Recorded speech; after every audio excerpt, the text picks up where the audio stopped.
सभी का कृष्णा की तरफ से यूट्यूब के चैनल प्रेम का जीवन में हार्दिक स्वागत। सावन के महीना में भगवान शंकर के भजन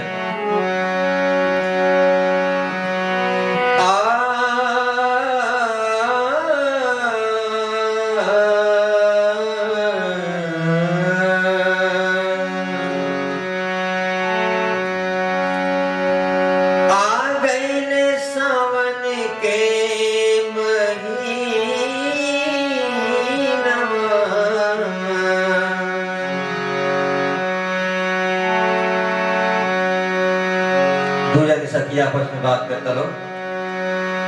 एक सही कहली चला मंदिर में पूजा कर जाओ, कभी ना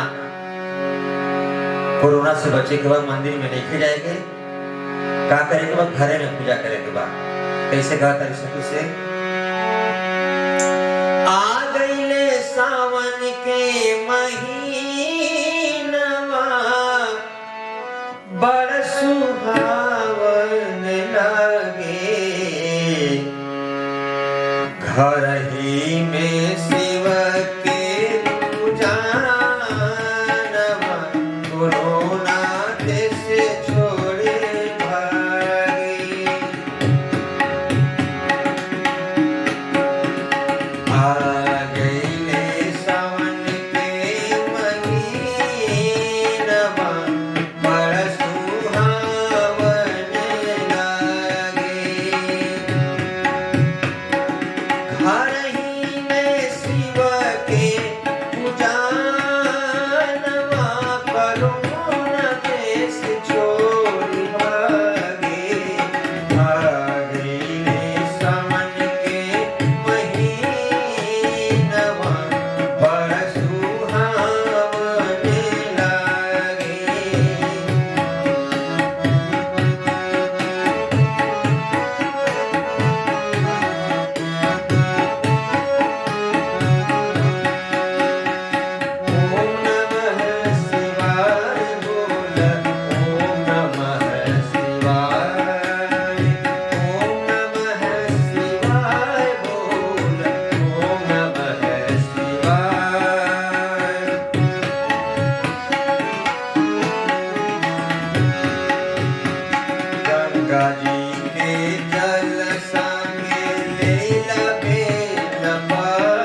अंत में कहने की सके आजकल सवेरे सुबह सुबह हर ज्योतिर्लिंग के दर्शन टीवी से ऑनलाइन हो जाता, सारा काम ऑनलाइन होता, पढ़ाई भी ऑनलाइन होता, देश के सारा भाषण सब कुछ प्रचार प्रसार सब ऑनलाइन होता।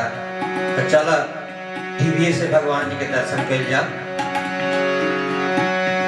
टीवी पर भोले बाबा ऑनलाइन आए, बाबा से कहल जाए कोरोना के भगाए, बाबा से कहल जाए कोरोना के भगाए। काहे सुनसान बाबा के नगरिया बड़ा डेरावन लागे, सुनसान बाबा के नगरिया बड़ा डेरावन लागे। आगे सावन के महीनवा बड़ा सुहावन लागे, आगे सावन के महीनवा बड़ा सुहावन लागे। घर ही में कर शिव पूजनवा, घर ही में कर शिव पूजनवा, कोरोना देश छोड़ भागे। आ गइले सावन के महीनवा बड़ा सुहावन लागे। ओम नमः शिवाय बोला, ओम नमः शिवाय, ओम नमः शिवाय बोला, ओम नमः शिवाय, ओम नमः शिवाय बोला, ओम नमः शिवाय। बहुत बहुत धन्यवाद वीडियो देखला खातिर। अगर अच्छा लगी तो शेयर करब, लाइक करब, और अगर ना कैलो कि अब तक ले तो सब्सक्राइब करब। बहुत बहुत धन्यवाद।